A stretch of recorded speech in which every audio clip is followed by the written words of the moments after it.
world. Karen Zheng. Ladies and gentlemen, have you heard of people talking about this year, 2012, is the end of the world? How many of you have heard of it before? Please raise your hand. Yeah. Thank you. And how many of you actually have watched the film saying that on the 21st of December this year is going to be the end of the world? Raise your hand again for me, please. No, you have watched the film. Okay. How was it like? Great special effect. The earth rupture and everybody died.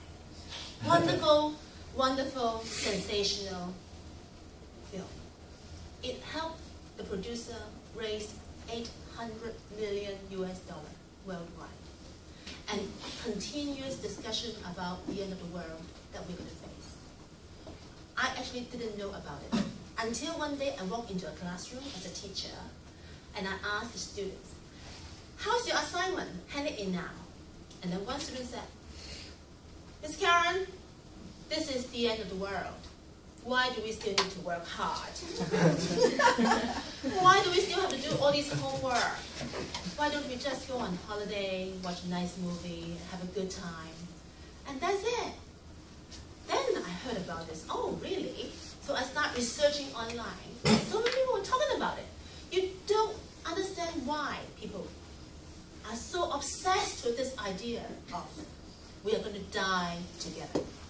But in fact, if I ask you again, are you worried about that? That this year is going to be the end of the world? I see Shirley shaking her head, Billy saying no, no people saying no. In fact, this is my action research. I have been asking this question for the last 12 months. People just laugh. Just like when Billy announced my speech title, people just laugh, the end of the world. No one actually worry about it. Why? Because people are not worried if we die together. People only worry about if they have to die alone. And they are worried about dying without love, dying and not looking good,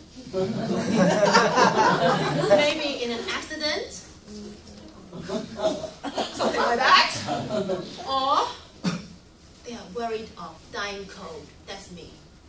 I don't think I want to be in a cold condition. What if I'm still alive, but I have to be put in a freezer and certified dead? Oh, yeah, that's one kind of reason why people do not donate their organ. In fact, I actually read a book saying that if you want to donate your organ, make sure the doctor makes sure you're totally dead. Because there is a state of not totally dead. If your brain is dead, but your body can still feel the pain. Okay? If you're in somewhere else being shot in the head or something, people take away your organ and you still feel the pain. So kind of that made me hesitate. But in fact, to echo with Grace, I really love her story. I actually am a donor. This is I don't mean to show it, but since Grace talked about that story, I wrote this card maybe 10 years ago. And in fact, my mind changed over time. At the beginning, I don't want it. But after hearing speeches like what Grace did, I was convinced that, yeah, if I die, if I am still useful, and my organs will be no use for me because I will be dead. So I decided that I'm going to be a donor. So I put this in my pocket, and if one day I got run over by my car, so you make sure I'm fresh and tell the policeman that I'm a donor, and then so that I can actually make people happy. So people are worried about death, but in fact you say, come on, Karen, it's still within Chinese New Year, and then it's spring, we should celebrate, and it's unlucky, it's a taboo to talk about death in the happy and joyous time. But I think that if you don't think of death, we actually do not know how to live.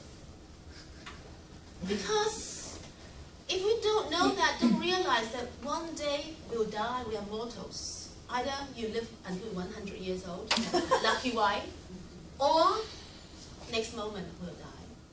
If we do not know that we'll die, we won't know how to live. And I think think I've been reading some books, trying to acknowledge myself and coming to Toastmasters to learn from other people. I think that, yeah, I've heard of the idea, and how should I live? And what do I rather live in fear of pain, fear of death, and all that? Or do I rather live in happiness? In fact, I tell you what, I have died once. If you say that the heart has stopped beating means death, my heart stopped beating for 7 hours. In the year 2005, I undergone open heart surgery. And then the doctor made my heart stop and used a very high-tech machine to help my heart, to keep me alive. That was the time I felt that I have to face that. I was not brave, but I went through. I don't think I was very brave because I was worried. At the moment I was actually pushed into the operation theater, I was in tears. Because I had a young child, 2 children, and I have all these responsibilities. How am I going to die? I'm not ready. And of course the doctor told you all the things about the worst case scenario. That doesn't help. And then at the moment they moved me to this cold surgery table. It's so cold because it's metal. And then I said, it's so cold. And then immediately the nurse gave me an electric blanket. The next moment, the anesthesia punctured my vein. And I said, scream of pain. Oh, I passed out. The next moment, when I'm awake, I felt the pain. And in front of me were 3 important men in my life. The man who just operated me, the cardiologist, and then my husband. Now I know that he is important to me. And then my father. That's the moment that I felt that life is so valuable. So instead of worrying about the end of the world, I think it's important to live. That's why in my Toastmasters that's why I think that with the limited time I have, I want to conclude saying that although I'm coming to Toastmasters, I'm not wasting my time. Because thanks to Toastmasters, all the speeches and all the preparing of the speeches make me think. Today I'm going to end this talk and give you a more I think, therefore I am. Live happily, fellow Toastmasters. Thank you.